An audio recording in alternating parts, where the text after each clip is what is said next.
Gálatas capítulo 3, e hoje nós vamos tratar sobre alguns pontos específicos e bastante importantes da reforma protestante, que sobre fé, sobre justificação, sobre graça, sobre ser liberto da escravidão da lei, um pouco do que a Kelly falou aqui. Então, durante esse mês de outubro, nós vamos estar vendo os pilares da reforma, e também no último fim de semana de outubro nós teremos a nossa conferência teológica, que será sobre chamado, dentro da questão bíblica, do chamado que Deus tem para nossas vidas. Quem vai estar pregando vai ser o pastor Anselmo Melo, e o pessoal do CTCEB vai estar todo aqui conosco. Então vai ser nosso encerramento do mês de outubro da reforma com a nossa conferência teológica. Amém? Abra sua Bíblia então, Gálatas capítulo 3, dos versos 1 ao verso 14, estou lendo na tradução NVT, viu, queridos? Diz assim a Sagrada Escritura, queridos: ó Gálatas insensatos, quem os enfeitiçou? Jesus Cristo não lhes foi explicado tão claramente, como se tivesse visto com os próprios olhos a morte dele na cruz? Deixe-me perguntar apenas uma coisa: vocês receberam o Espírito porque obedeceram à lei, ou porque creram na mensagem que ouviram? Será que perderam o juízo? Tendo começado no Espírito, por que agora procuram tornar-se perfeito por seus próprios esforços ou méritos? Será que foi à toa que passaram por tantos sofrimentos? É claro que não foi à toa. Volto a perguntar: acaso aquele que lhes deu o Espírito e realizou milagres entre vocês, agiu assim porque vocês obedeceram à lei, ou porque creram na mensagem que ouviram? Dessa forma, Abraão creu em Deus, e assim foi considerado justo. Logo, os verdadeiros filhos de Abraão são aqueles que creem. As Escrituras previram esse tempo em que Deus declararia o gentio justo por meio da fé. Ele anunciou as boas novas a Abraão há muito tempo, quando disse: todas as nações da terra serão abençoadas por seu intermédio. Portanto, todos os que creem participam da mesma bênção que Abraão recebeu por crer. Contudo, os que confiam na lei para serem declarados justos estão sob a maldição, pois as Escrituras dizem: maldito quem não se mantiver obediente a tudo que está escrito no livro da lei. É evidente, portanto, que ninguém pode ser declarado justo mediante Deus pela lei, pois as Escrituras dizem: o justo viverá pela fé. Paulo usa esse texto em Romanos 1, verso 17. A lei, porém, não é baseada na fé, pois diz: quem obedece à lei viverá por ela. Mas Cristo nos resgatou da maldição pronunciada pela lei, tomando sobre si a maldição por nossas ofensas. Pois as Escrituras dizem: maldito todo aquele que é pendurado no madeiro. Por meio de Cristo Jesus, os gentios foram abençoados com a mesma bênção de Abraão, para que recebêssemos pela fé o Espírito prometido. Amém? Você pode fechar os seus olhos para a gente orar?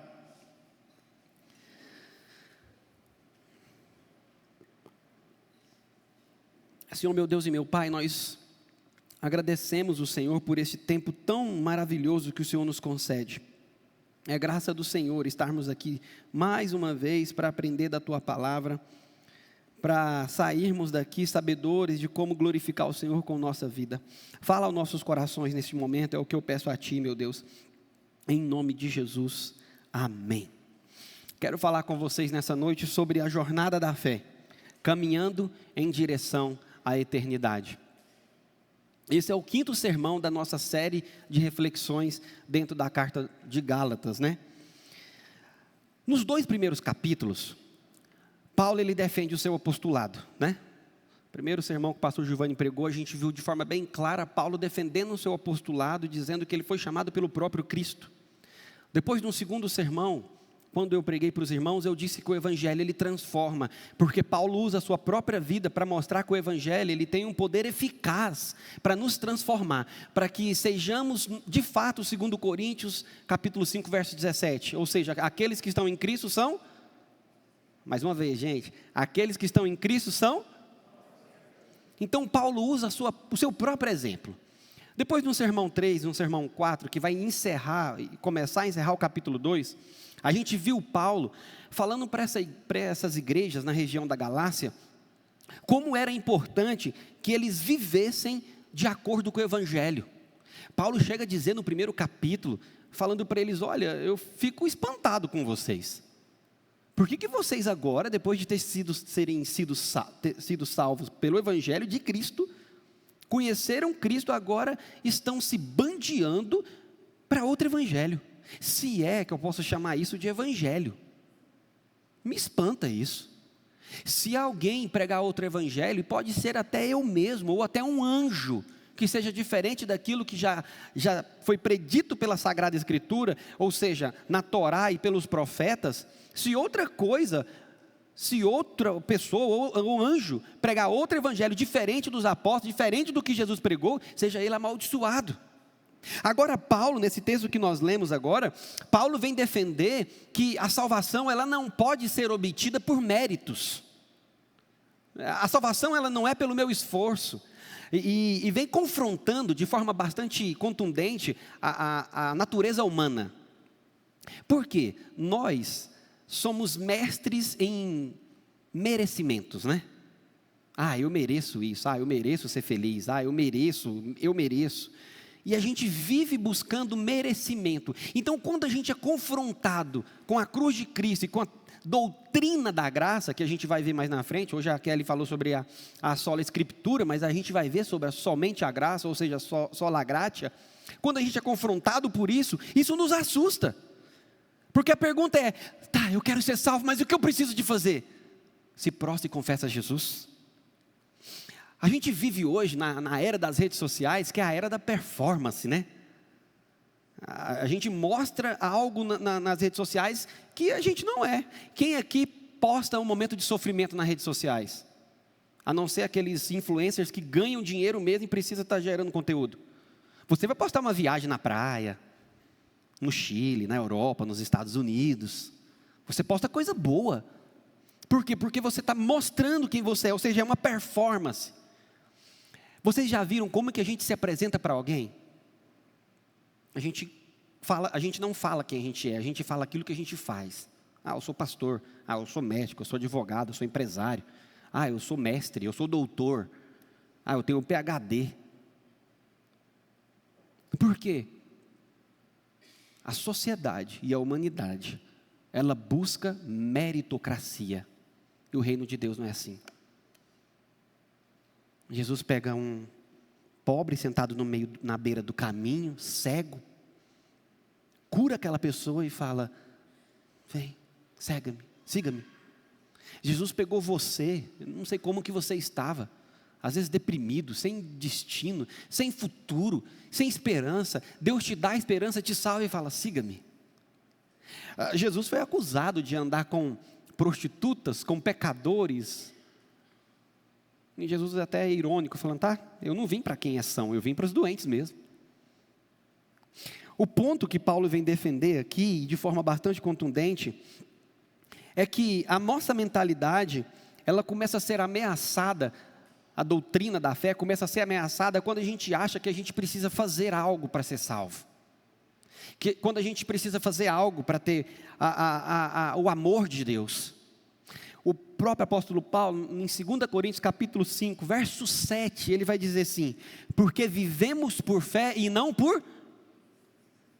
Nós vivemos por aquilo que a gente não viu. Felizes aqueles que creram e não viram, não foi isso que Jesus disse para Tomé? Meu irmão, a fé É isso. Um teólogo diz que a fé é a mesma coisa de você dar um passo no escuro e ter certeza de que você vai encontrar um firmamento. Isso é fé. Meu irmão, não é uma loucura você imaginar, independente de qual seja a sua linha escatológica, seja pré-milenista, amilenista, pós-milenista, mas todos nós acreditamos no arrebatamento da igreja, né? Mas não chega a ser irracional a gente achar que alguém vai aparecer nos ares e vai buscar e a gente vai subir. Mas isso é o que, irmãos? De novo, isso é o que? É fé, meu querido. A nossa jornada, e é interessante porque a jornada cristã, do começo, do meio, até o fim, é por fé. Não é por aquilo que eu vejo, não é por aquilo que eu sinto. E eu ouso dizer para os irmãos que 99% da nossa caminhada cristã, você não vai sentir, você não vai ver, você não vai sentir aquele reboliço, aquela coisa toda, mas o segredo é, eu tenho fé e vou continuar. Essa é a jornada. Paulo alerta essa igreja porque eles estão correndo um perigo, meus irmãos, de começar a achar que precisa sempre que vai, não, eu só sinto Deus quando eu choro. Eu só sinto Deus, o culto só foi bom quando eu choro, quando todo mundo ergue a mão, quando começa aquele... Por quê? Porque a gente vive numa cultura e o ser humano é meritocrático e performático. A gente gosta de performance. O apóstolo Paulo confronta isso. O apóstolo Paulo toca o dedo na ferida dos judeus. Você pode conversar com qualquer judeu, meu irmão. É meritocrático ele. Por quê? Porque é lei. O apóstolo Paulo aponta para eles, tá, você foi salvo para a lei? Pela lei? Então é inútil Jesus. Então para que ter fé? O próprio apóstolo Paulo nos chama a voltar na doutrina da graça. A entender que nós somos salvos pela graça, que a jornada cristã, ela é pautada na graça. Efésios capítulo 2, versos 8 e 9. Vocês foram salvos por meio da... E isso não vem de vocês. É uma dádiva de Deus, ou seja, é um presente de Deus. Não é uma recompensa por boas práticas humanas, mas para que ninguém se orgulhe. Efésios capítulo 2, versos 8 e 9, ou seja, não é pelas minhas obras, as obras elas não antecedem a salvação, é o contrário, eu sou salvo, e aí eu começo a ter boas práticas. O apóstolo Paulo vai ensinar para essa igreja aqui 3 verdades importantes. A primeira delas é pela fé que nós começamos a nossa história com Deus. A jornada cristã, meus irmãos, é a única que o ponto de partida e o ponto que sustenta é a fé. Romanos capítulo 10, verso 17 diz assim: portanto, a fé vem pelo quê? Por ouvir as boas obras a respeito de Cristo. Ou seja, a caminhada cristã, ela começa com o evangelho sendo pregado de forma pura. É por isso que o apóstolo Paulo exorta essa igreja dizendo, olha, se alguém pregar a outra pessoa a não ser Cristo, não é sobre a fé que foi pregada então. Meu irmão, fuja de qualquer igreja que não prega Cristo. Fuja de qualquer sermão que o centro dele não seja Cristo. Me lembro uma vez que eu estava ouvindo um pastor pregar e pregando sobre Davi. Sermão até bom, irmãos. Aí no final a pessoa que estava do meu lado falou, nossa, que sermão, o que você achou? Eu falei, foi legal, foi uma boa palestra. Mas por quê? Eu falei, ele falou de Davi. Não foi Davi que morreu por mim numa cruz, foi Jesus. Cadê Jesus no sermão? Cadê Jesus na pregação? Quem morreu por nós numa cruz foi Jesus, meu irmão. O apóstolo Paulo, desde o primeiro capítulo, Paulo mostra que a jornada cristã, ela começa por uma fé, não no Deus morto, não no Messias, que veio a essa terra, mas morreu e não ressuscitou, no Messias que morreu e ressuscitou. Jesus não foi mais um lunático que apareceu naquela época dizendo que era o Messias, porque apareceram vários naquela época dizendo isso. Jesus foi o Messias verdadeiro. É por isso que perguntado, certa vez Jesus foi interpelado dizendo, mestre, qual é o caminho para Deus? Qual foi a resposta de Jesus? Eu sou o caminho, eu sou a verdade e eu sou a vida. É interessante que, se você olhar toda a Sagrada Escritura, você vai ver que a fé por si mesma, ou a fé simplesmente como um pensamento positivo, é uma fé falha e uma fé morta. Eu e você, nós temos um objeto, nós temos uma pessoa em quem nós depositamos a nossa fé. E quem é?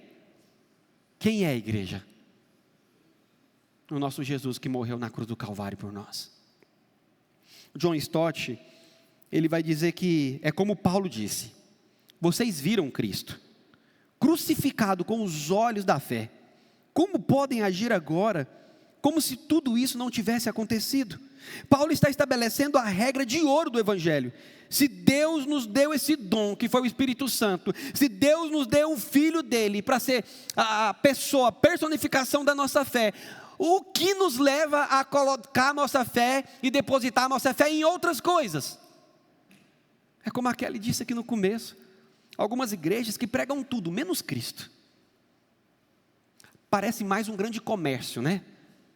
Faz um estudo de caso, vê o que aquela região precisa e dá a mercadoria. Eles precisam de cura, então é cura que eu vou dar para eles. Meu irmão, quando a gente tem Jesus, sendo curado ou não sendo curado, a gente continua achando que Jesus, continua crendo e fé, que Jesus é bom, que Deus é bom, que Ele é soberano. Vivendo ou morrendo, como Paulo vai dizer para a igreja em Filipos, o viver para mim é o quê? De novo, igreja, o viver para mim é? E o morrer? É porque eu estou em Cristo, então viver e morrer para mim é Cristo, que é o objeto da minha fé. E Paulo, ele começa com uma dura crítica para essa igreja. Ele fala: ó Gálatas insensatos, quem os enfeitiçou? Jesus Cristo não lhes foi explicado tão claramente, como se tivesse vocês visto com os próprios olhos a morte dele na cruz? Deixe-me perguntar uma coisa: por que vocês estão abandonando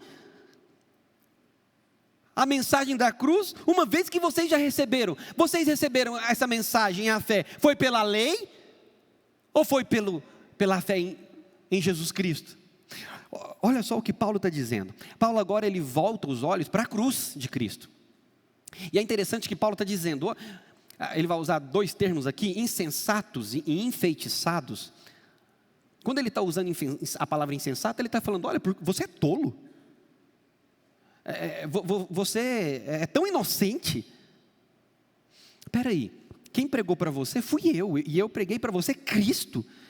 Você é tolo ao ponto de abandonar Cristo e começar a crer que você pode ser salvo pelos seus atos ou crer em outro evangelho. E Paulo usa essa palavra tolo, insensato. E depois Paulo, ainda subindo o nível, ele vai dizer: vocês foram enfeitiçados. E a ideia de Paulo, que para alguém abandonar Cristo e começar a seguir outra coisa, ele só pode ser enfeitiçado. Paulo usa uma expressão no original que traz a ideia de fascinado, encantado. Você foi encantado? Por que você está abandonando a cruz? Você foi encantado porque não tem outra explicação.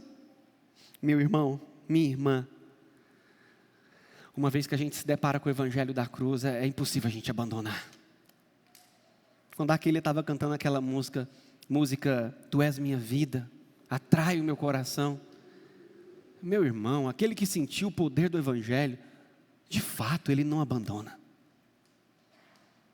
É como Asaf vai dizer no Salmo 73, né? Asaf tem uma crise no Salmo 73, que ele olha para toda a situação do cotidiano e da vida, e ele começa a ver que os ímpios às vezes prosperam mais do que a gente, que está ali crendo, que está lutando, que está pelejando, que está lutando com Cristo. Só que num determinado momento, Asaf ele cai em si. Parece que Asaf foi meio que encantado, né? E a gente, muitas vezes, a gente é meio que encantado. A gente começa a olhar para as belezas do mundo, começa a olhar para outras igrejas no Instagram, começa a olhar para a performance de coaches, como aquele usou, que são coaches, são encantadores de serpentes. E a gente olha para aquele e fala: nossa, que lindo isso que ele está falando, é verdade isso. Só que Asaf, da metade do final do Salmo 73, ele cai em si e fala: não, meu prazer, Deus, é habitar na casa do Senhor. Eu sei qual é o destino deles. Eu sei qual é o meu destino. É estar contigo. Meu irmão, o que Paulo está falando para essa igreja e falando para mim e para você é o que?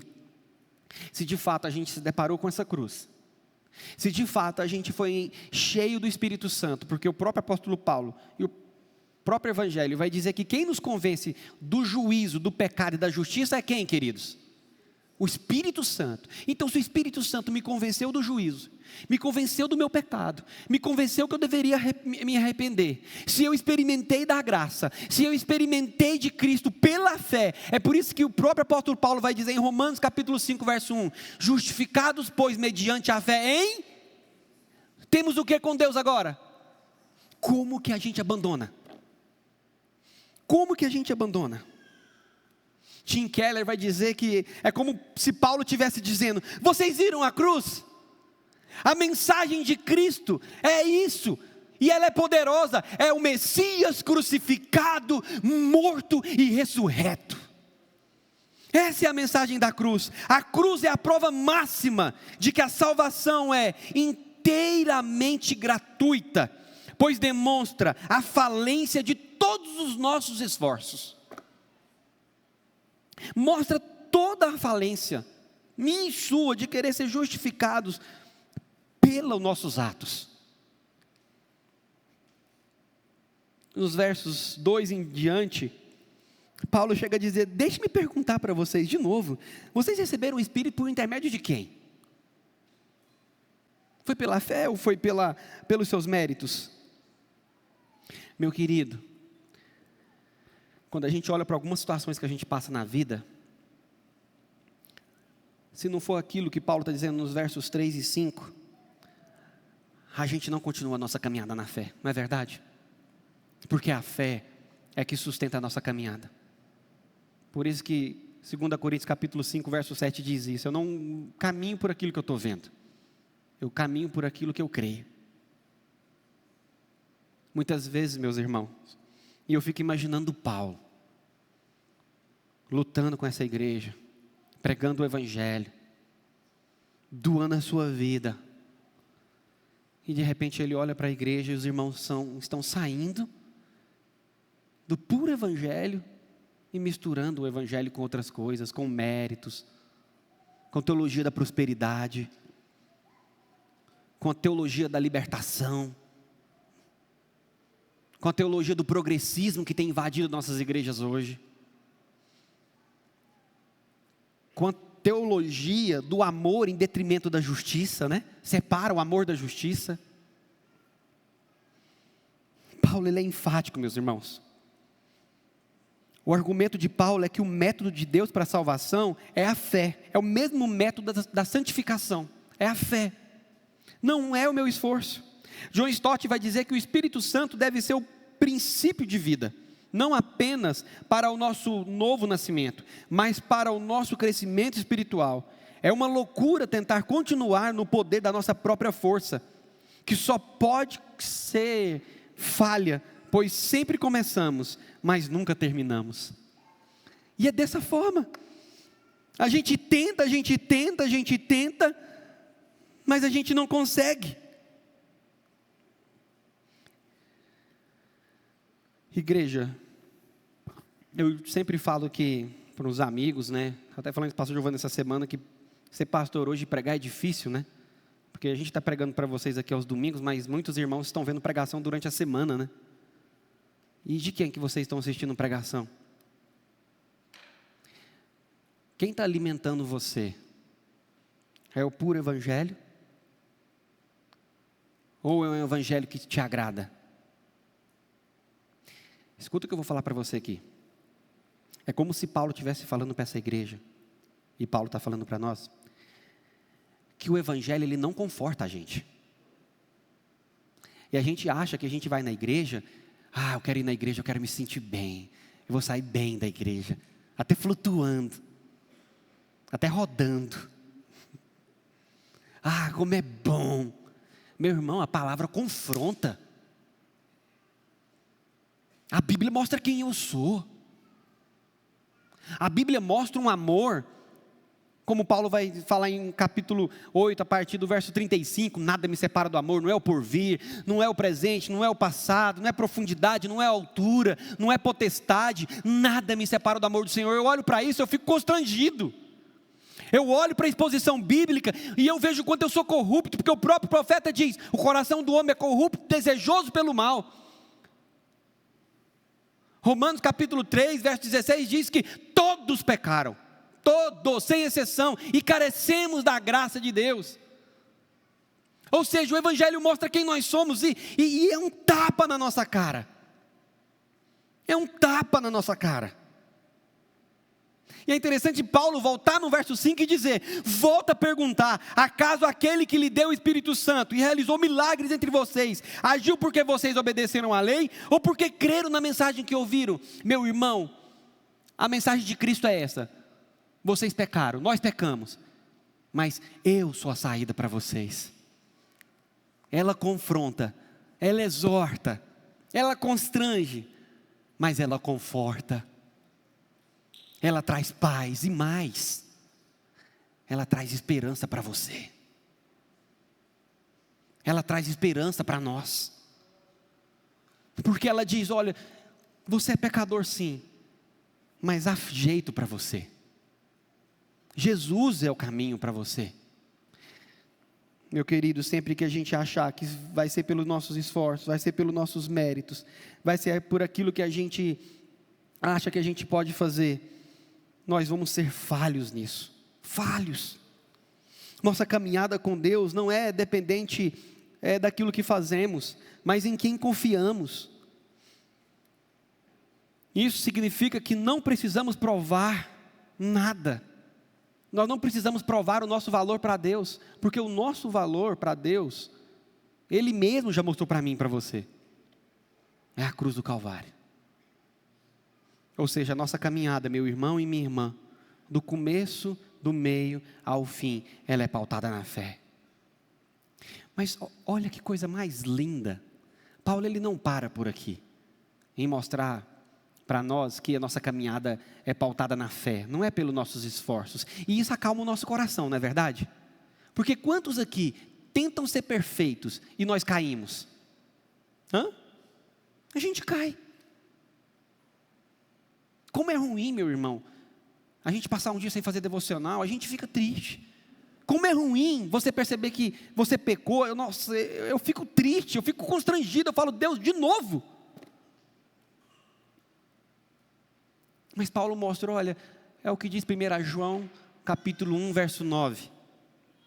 E é lindo esse texto.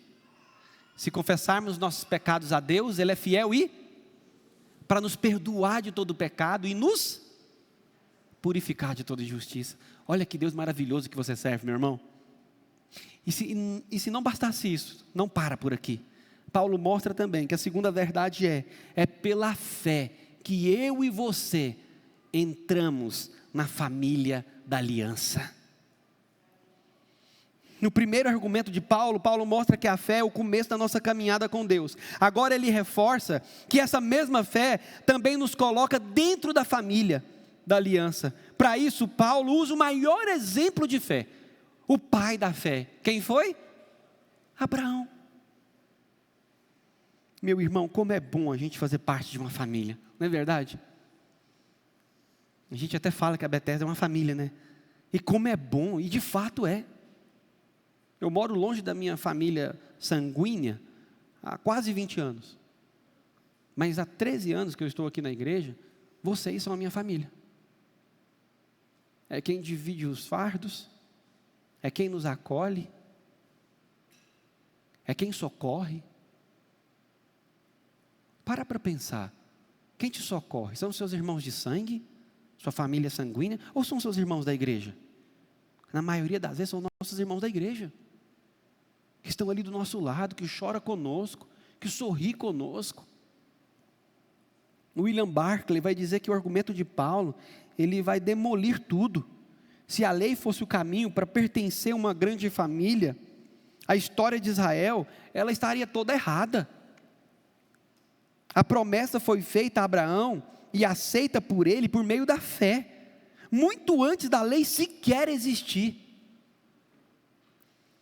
E qual é o texto de Gênesis 15, 6? Abraão creu em Deus e isso foi lhe imputado como justiça. Abraão creu. Abraão, sai da tua terra, no meio da tua parentela, e vai para a terra que eu vou te mostrar. Depois Deus fala para Abraão: Abraão, de ti farei o quê? Uma grande nação. E não para por aí. E todas as nações da terra serão o quê? Olha só, meu irmão, está dando a promessa. Abraão era de Ur dos caldeus, está tirando um homem da sua cidade, um homem idoso, e está prometendo que dele vai fazer uma nação. E Abraão, ele creu, queridos, creu. A lei não precede a fé, é a fé que antecede a lei. Crer nos leva a ser justificados, como o próprio Abraão ouviu de Deus. Gênesis 15, capítulo 6, olha, se você crer, você vai ser justificado. Aqui Paulo faz uma exegese profunda do texto de Gênesis 15, 6. Paulo também usa o mesmo verso que nós temos em Gênesis, em Romanos 4, 3. O verbo aqui, crer, é a chave. Não é dito que Abraão foi justificado porque ele circuncidou no 8º dia, mas porque ele cumpriu um código legal, mas porque ele creu naquilo que Deus falou para ele. Foi isso que declarou ele justo. A palavra considerado ou imputado, ela vem de um termo contábil, e significa creditado, contado. Ou seja, Deus está falando para Abraão: Abraão, na sua conta, agora não conta mais que você é um pecador, mas que você está justificado. Na sua conta bancária agora, não está no vermelho, ela está no azul e muito. Agora, quando nós vamos nos apresentar diante de Deus, não é a nossa família terrena que Ele vai ver, mas é a nossa família espiritual. Fé. A fé traz a justificação. John Stott vai dizer que Abraão não foi justificado por algo que fez, mas por confiar totalmente em algo que Deus prometeu em fazer nele. Olha só que paradoxal isso, meus irmãos, porque mesmo Abraão tendo saído da sua terra, não foi creditado na conta dele a justiça porque ele teve esse ato, mas porque ele confiou em algo que Deus iria fazer por ele. Ou seja, ele não tinha capacidade de gerar uma nação, até porque a sua esposa era, e eles eram de idade avançada, não era? Como crer nisso, meus irmãos? Porque o pertencer na família de Deus é pela fé. O apóstolo Paulo, ele vai usar as escrituras para mostrar isso. E é interessante, meus irmãos, se vocês olharem o final do verso 8, vai dizer que todas as nações da terra serão abençoadas por intermédio de Abraão. E é interessante que as escrituras previam nesse tempo em que Deus claramente e declararia os gentios justos pela fé.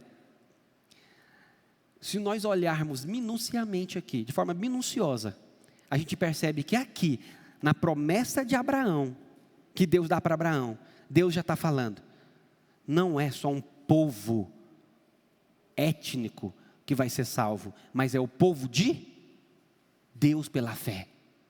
Deus está falando, não é etnia que eu estou querendo formar. Todas as nações da terra serão abençoadas. Paulo vai usar esse mesmo argumento em Romanos 9, dizendo que descendente de Abraão não é pela carne, não é étnico, mas é pela, mais uma vez, queridos, é pela, ou seja, já está mostrando que o evangelho vai chegar em nós. E aqui é um ponto agora importante para eu destacar com vocês, meus queridos.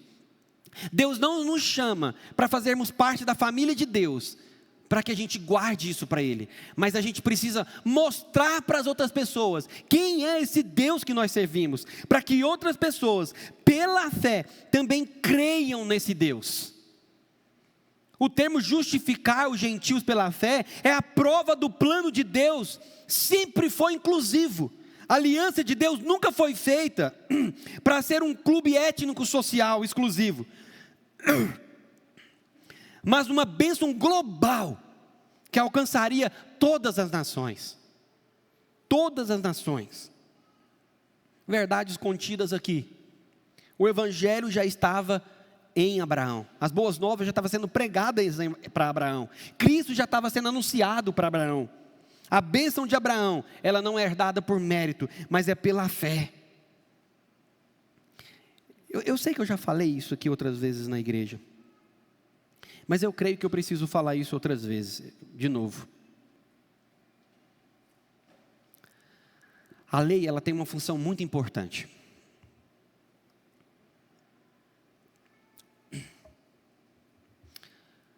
O autor aos Hebreus vai dizer que Jesus é de uma vez por todas o sacrifício e o sacerdote, não é?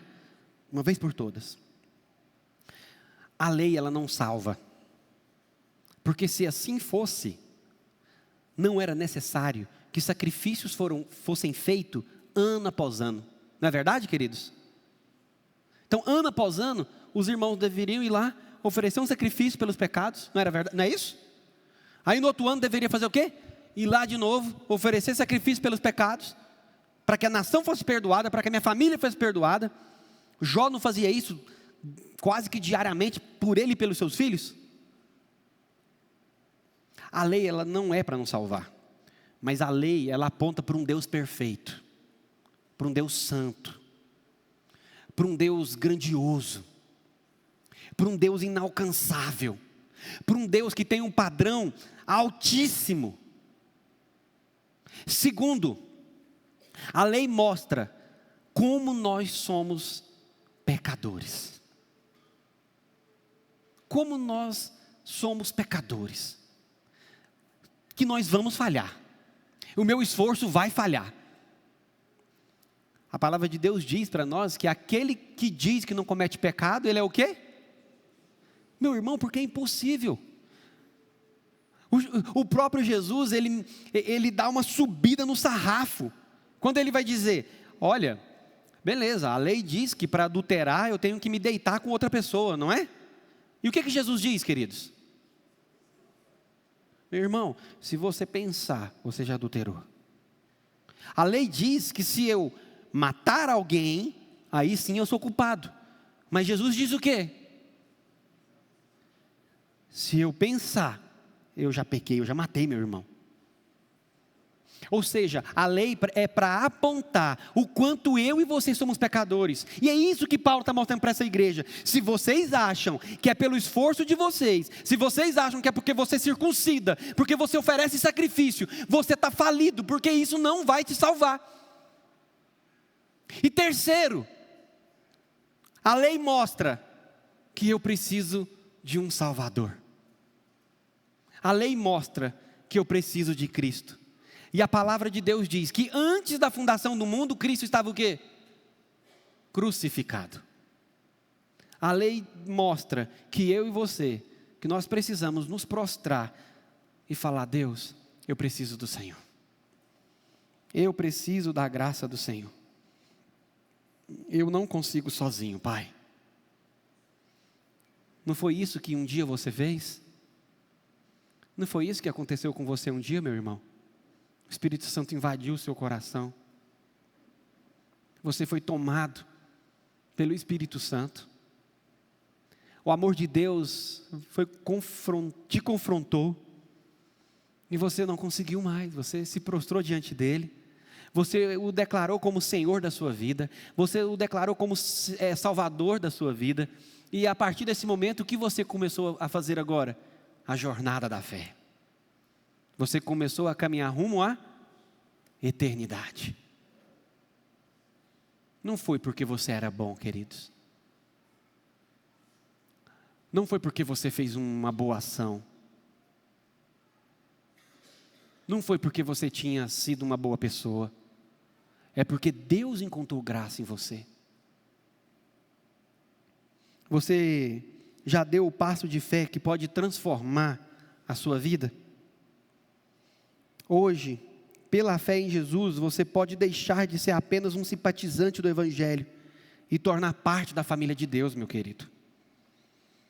Hoje, pelo poder do Espírito Santo, pelo poder do Evangelho da cruz, você pode fazer parte da família do Senhor, meu amado irmão e minha amada irmã.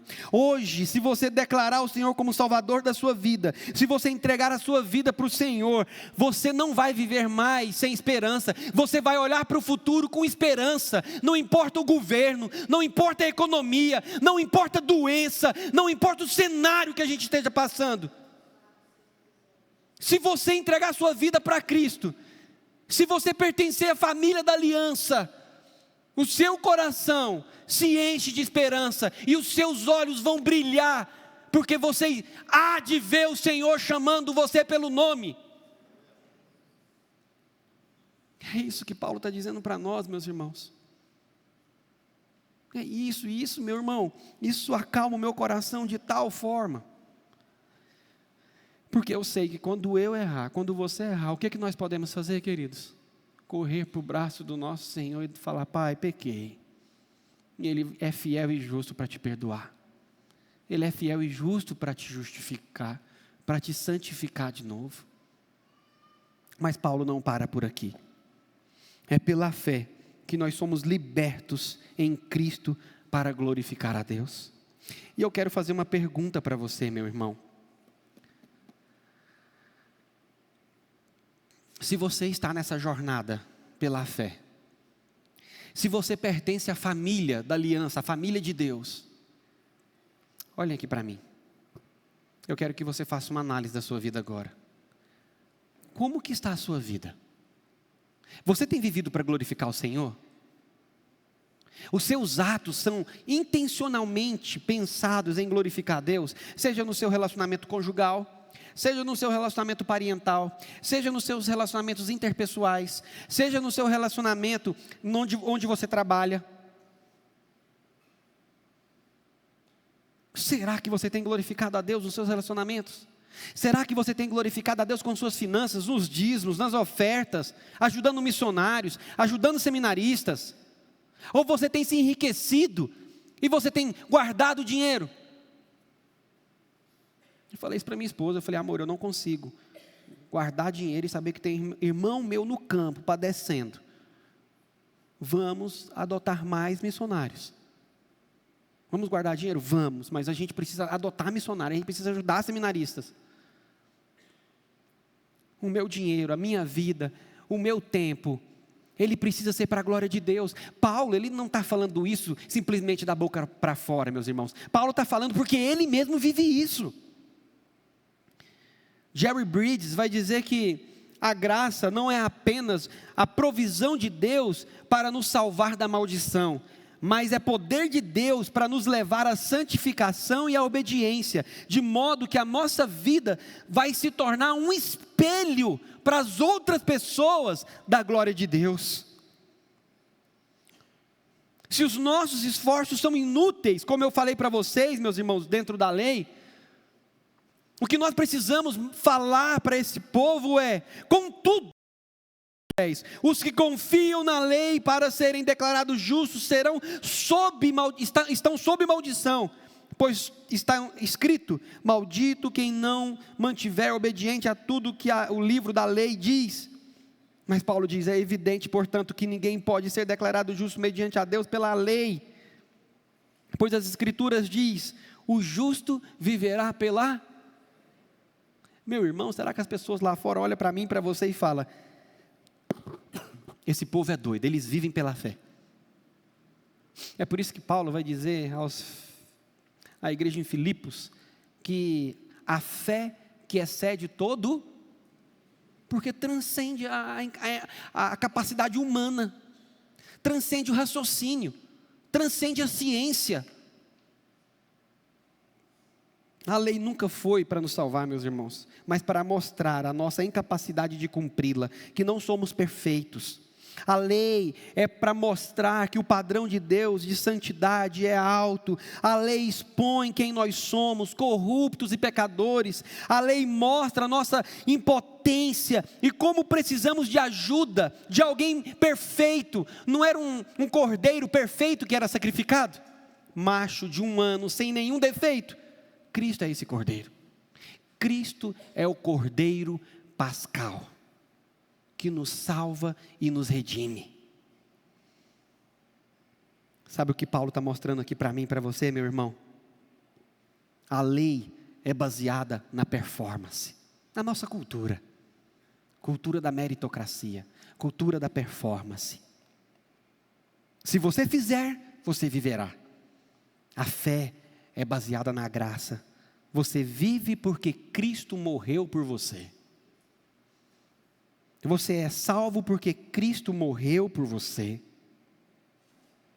E Paulo encerra, meus irmãos, esse texto nos versos 13 e 14, com uma declaração que a gente deveria pegar esses 2 versículos e pregar na parede do nosso quarto, pregar na geladeira, pregar no computador que você trabalha, pregar no seu ambiente de trabalho, para você olhar para isso e falar: obrigado, Deus.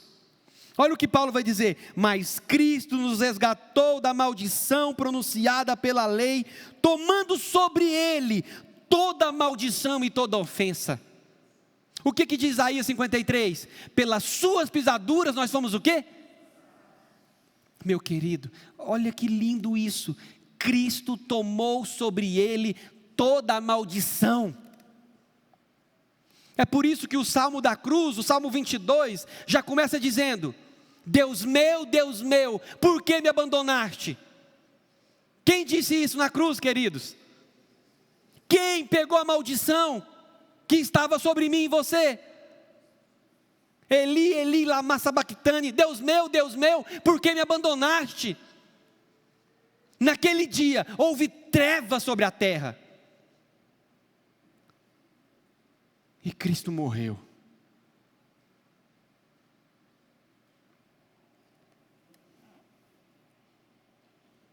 Maldito todo aquele que é pendurado no madeiro. O meu Deus, o seu Deus, ele se fez maldito sendo pendurado no madeiro, meu irmão. E ele não fez isso para que eu e você achássemos que ia ser pelo meu esforço e pelo seu esforço. Ele fez isso para que eu e você entendesse essa verdade. Eu preciso me prostrar diante de Cristo. Eu preciso confessá-lo como meu Senhor. Eu preciso confessá-lo como meu Salvador. E eu preciso ter uma vida que venha exaltar Ele em tudo. Por meio de Jesus Cristo, os gentios foram abençoados com a mesma bênção de Abraão, para que recebêssemos pela fé o Espírito prometido. Quando Cristo morre numa cruz, meus irmãos, Cristo está mostrando: a justificação não é só para os judeus, ela é para quem? Para todos. A salvação não é exclusiva, mas a salvação é para todos. Deus está mostrando para nós de forma bem clara, queridos, e eu quero encerrar dizendo para mim e para você: você foi salvo por meio da graça e justificado em Cristo Jesus. A sua jornada é pela fé. Quando nós vivemos assim, meus irmãos, a gente entende, a gente luta para não viver, e a graça, a doutrina da graça é contra o moralismo religioso, é contra a doutrina da divisão, é contra o clube social, é contra a adoração aos esforços humanos, porque pela fé começamos, pela fé permanecemos e pela fé somos libertos. É pela fé. E quando nós entendemos essa verdade, nós não ficamos ansiosos. Estou salvo, não estou salvo. Pequei, meu Deus do céu, vou para o inferno. Não, a gente acalma, a gente sabe que não é meu esforço, é Cristo Jesus, o que eu preciso é viver para Ele. A gente entende que dentro da nossa identidade frágil, humana, a gente precisa depositar em Cristo. E é contra o legalismo religioso. Eu convido você hoje, meus irmãos, a viver como Hebreus 12:2 diz: olhando firmemente para o autor e consumador da minha fé, Jesus, o qual em troca da alegria que lhe estava proposta, suportou a cruz, sem se importar com a vergonha, e agora está sentado à direita do trono de Deus, e um dia voltará para buscar a sua santa igreja. Você faz parte da família do Senhor, meu irmão? Eu te convido a fechar os olhos agora. Você que ouviu essas verdades hoje, e está cansado de lutar pelas suas próprias forças, eu gostaria que aí no seu lugar você colocasse a mão no seu coração e falasse para Deus: Deus, eu quero viver por meio da graça, da fé em Cristo Jesus. Feche os seus olhos. Se você entendeu o que eu preguei hoje, se você entendeu o que Cristo, o que o Espírito Santo nos revelou hoje, e está cansado de viver pelos seus esforços, cansado do legalismo religioso, está cansado dessas igrejas que promete, se você está cansado de lutar, eu peço encarecidamente a você, meu irmão e minha irmã, coloque a mão no seu coração e fale para Deus: Deus, eu quero viver para o Senhor, toma a minha vida, eu entrego a minha vida para o Senhor, toma a minha vida.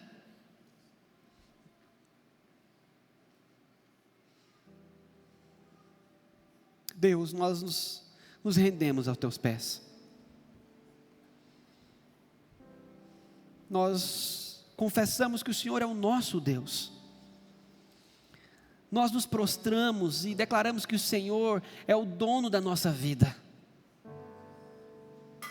Estamos cansados, meu Deus, de lutar, estamos cansados desse legalismo, dessa religiosidade.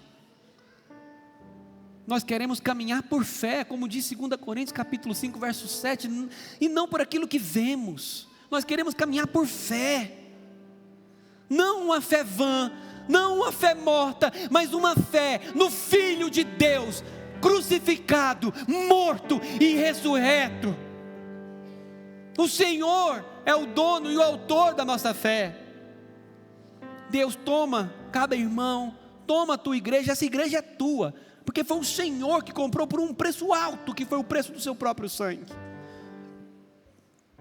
Toma a tua igreja e nos ajude a ser uma igreja relevante, não por atos religiosos, mas por um amor, pela graça, pela justificação, pela fé que está em Ti e vem de Ti, Deus. Nós exaltamos e glorificamos o Senhor nessa noite, em nome de Jesus. É o que nós pedimos a Ti, para a honra e glória do Seu santo nome. Amém e amém.